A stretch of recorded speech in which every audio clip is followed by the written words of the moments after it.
Hello and welcome back, or if it's your first time, then just welcome. I'm Sick Boy and I'm here with my friend. Hi, I'm insert your name here. I don't know why I chose that username, if you're wondering why. Is this what you do on your Twitch? I haven't even streamed. So. Okay. So today we're going to be talking about the Greystone Mansion Murders. And I have no idea what this is about. Yep, because I didn't tell you. Gotta get that authentic vibe, you know? Actually, no, you told me something about it. No, don't mention anything. I know it. You told me something about it. Okay, so, yeah. Let's just get started. Quick warning, this video does talk about death and someone killing themselves. So if either of those... Did it talk about murder too? Or was that a different thing? I just said that it mentions death. I figured that covers murder. So yeah, if any of those things makes you uncomfortable, then this video is probably not for you. So feel free to click off. I'll have another video in about a week of me just playing games. And yeah, let's start with the history of the mansion itself. Construction of the Greystone Mansion began on February 15th, 1927, so a while ago. I wasn't alive then. Really? How old wouldn't you be, like 93, I think? Hold up. Calculator. Because I am trash at math, because I am not straight. Technical difficulties, figuring out some math. 1927. Okay. Yeah, 1927. You would be 94. I was close. Wait, what did you say? 93. Because I forgot it was 2021. It's almost 2022. Oh, it is. I feel old now. So, this mansion was designed by renowned Southern Californian architect Gordon B. Kaufman, built by the P.J. Walker Company, and landscaped by Paul G. Thine. If you guys haven't noticed, this is going to be a fairly goofy video, even though it's talking about murder, because, yeah. I am also probably going to be mispronouncing a lot of things, so I'm going to apologize ahead of time. Tim hit his head on the wall. And if you're wondering, Tim is my dog. So the original cost to build the entire estate was $3,166,578.12. That's very specific. Yeah. And with the mansion alone costing $1,238,378.76, which is a lot of money in today's standards, let alone back in the day. Back in my day. Back in my day, I wasn't alive. Referring back to your day. Hey, back in my day, I wasn't alive while you were walking uphill both ways. I just wasn't there. So it sounds like a you problem. Okay, I don't get when parents say, I had to walk uphill both ways. I mean, it's probably over.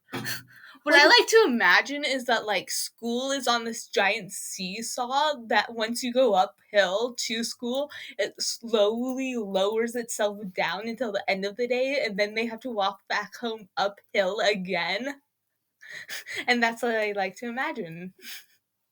Because it makes sense, right? Yeah. The mansion has a very creative name and was named for its gray appearance and for the fact that it was made up of a, quote, abundance of use of stone construction. Basically saying it was called Greystone because it looked gray and built of stone. I want to hit somebody in the head with We do not promote violence on this channel. No, it's just an urge that I have. I'm pretty sure all of us have that urge. Either that or we need to seek help. I need both.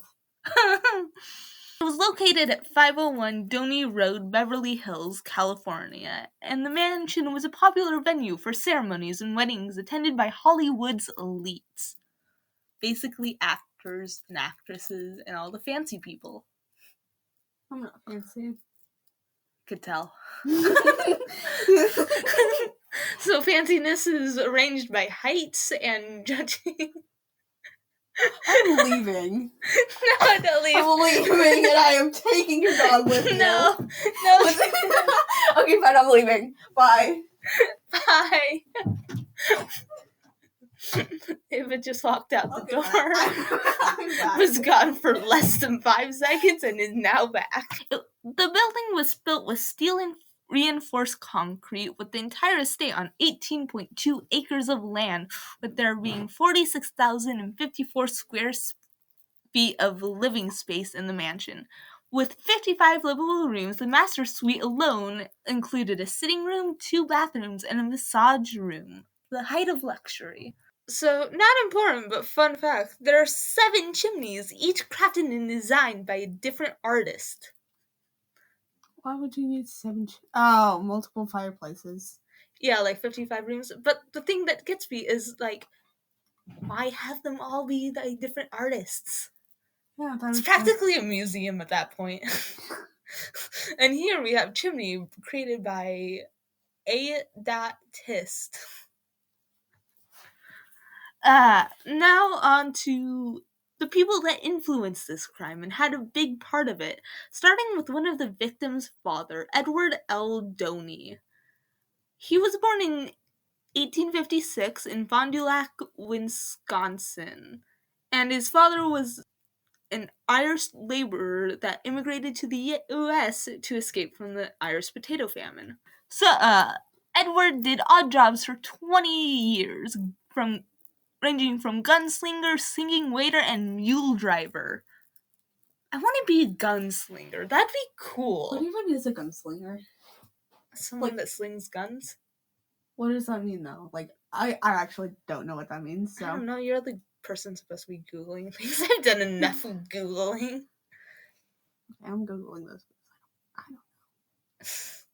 It's the same thing as the time that I just Googled how to throw cards. Yeah, I remember that. We learned how to throw. A man who carries a gun and shoots well. Shoots people well? Or I don't know. It objects? didn't specify. Oh, that leaves a lot of room to imagination. That's great. So, Edward then moved to Los Angeles in 1892, at age 36, with his wife and sick daughter, who would later die at 7. So, his first wife, Carrie, and daughter lived in a downtown boarding house where they struggled to pay rent. One day, Ned noticed an African-American wagon driver driving past with his wagon filled with a dark, greasy substance, of which was then found out to be tar. You should not eat tar. I mean, I want to, but I know it's probably a bad idea. I once had tar, like, dried tar that would, like, melt in the sun because I got it off the road. Did you eat it? No, I didn't eat it. Okay, good, because I thought that was going towards, like, I once had dry tar. It doesn't taste very good. No, I was a very weird child. Have you seen those clips where, like, someone asked Google, like, what lava tasted like? No. You should show me that after. Yeah, I'll show you it after, but it's funny. Edward talked to the driver and found out that it came from an empty lot near West Lake Park. After he saw the tar, Edward persuaded a friend to lease a 3-piece lot of land that was near the tar to him for $400. Again, these are numbers way back, so inflation and other stuff has affected them. And his friend started drilling with a sharpened tree trunk. It was giving me a look of pure confusion. Yeah. You heard me, right? A sharpened tree trunk.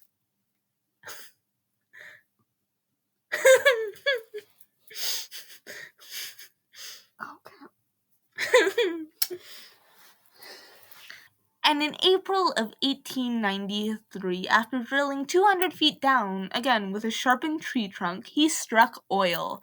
After selling the oil, the pair bought land for oil exploration over the Los Angeles area. After a few years, there were more than 3,000 oil wells in the city, and he became very, very rich. Imagine becoming rich by destroying the Earth. And if you haven't made the connection, the last name Dhoni is the street name of which the mansion is on. Imagine having a street named after you. Looking at you, every historical figure ever.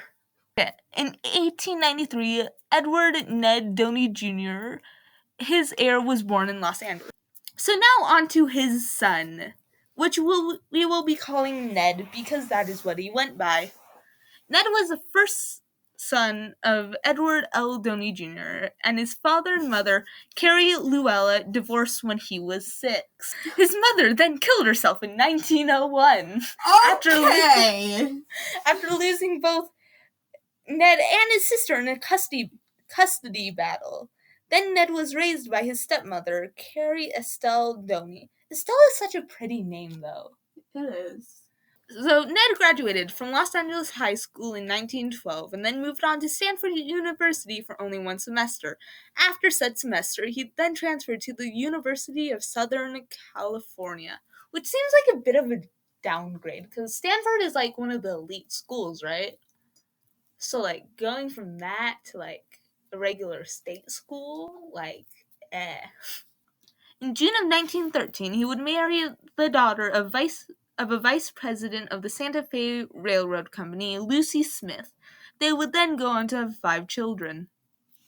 You should take everything I say with a grain of salt, please. Also, when he said Santa Fe, I thought of the Newsies musical and movie. I have seen that one. Well, I've listened to it. I'm pretty sure I've seen it, though. Dude, I love the Newsies movie. Like, oh, dude, I watched the last episode of Supergirl and I cried. Imagine crying while watching something. I have never cried during a movie or a book. Well, I get too attached to characters, and then if they leave or die, I cry. I get a vibe from a character, and I tell myself, hey, you're gonna die soon. And then giggle to myself. So, Ned graduated with a degree in business in 1916 and would then join his father's oil company after serving in World War I as a lieutenant. He would then eventually succeed his father upon his retirement. Years later, in 1926, so skipping ahead a bit, he received the Greystone Mansion as a wedding gift from his father, which seems a little late judging how it's like 15 years later. Yeah. Okay, now for Ned's friend and other victim, which I hesitate to call him a victim. You'll find out later. Theodore Hugh Plunkett.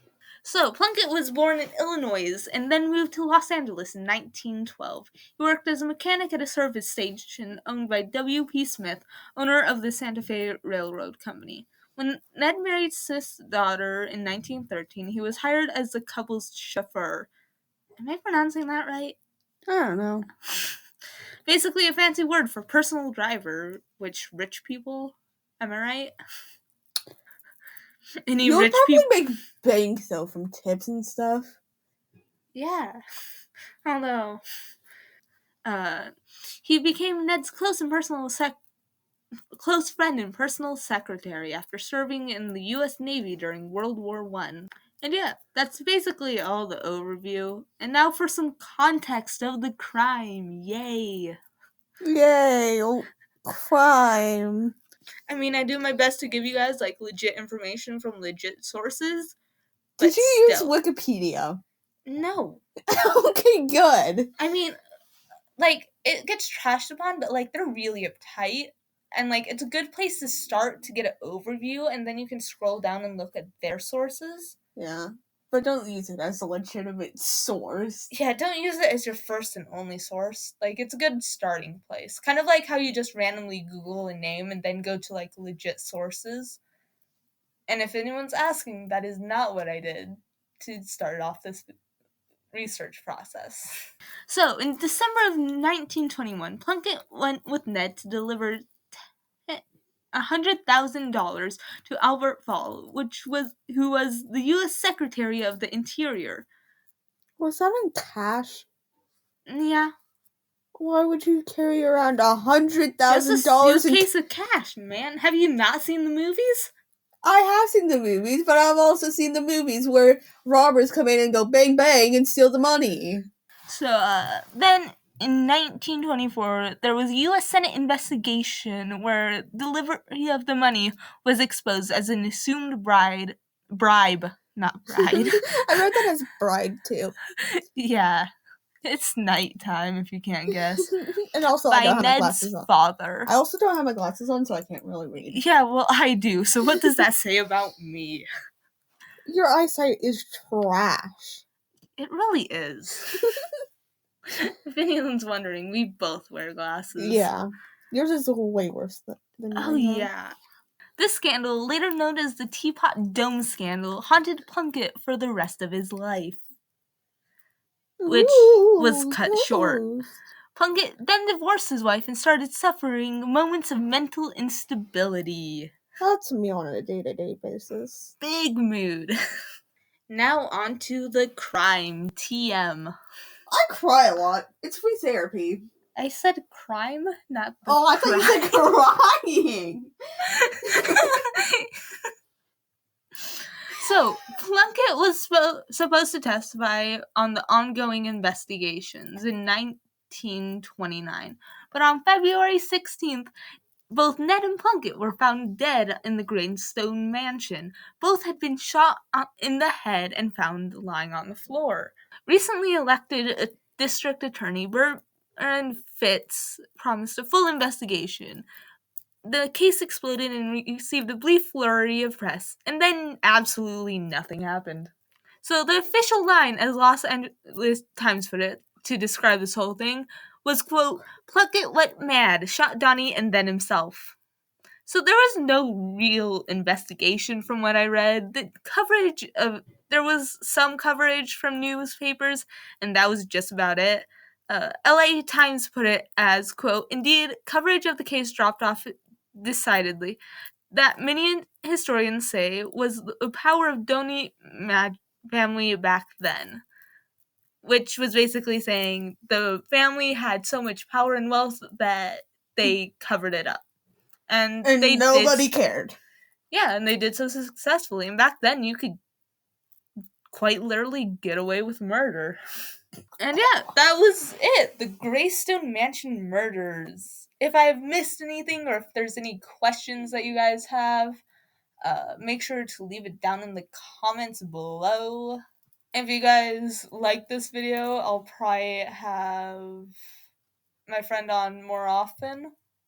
Yes. Yeah, I will be leaving a link to my friend's Twitch in the description. There will be a link to my Instagram in the description. And I will also have a link of my sources in the description so you guys can check it out and maybe dig a little deeper than I did. So yeah, that was about it. If you have any suggestions on what to look into next, my next big research video will probably be over a mythological story. I haven't really decided on which one. But next week will probably be a gaming video, and then I'll do that one. And yeah, that's it. Leave a like and subscribe, and I will see you all next time. Bye.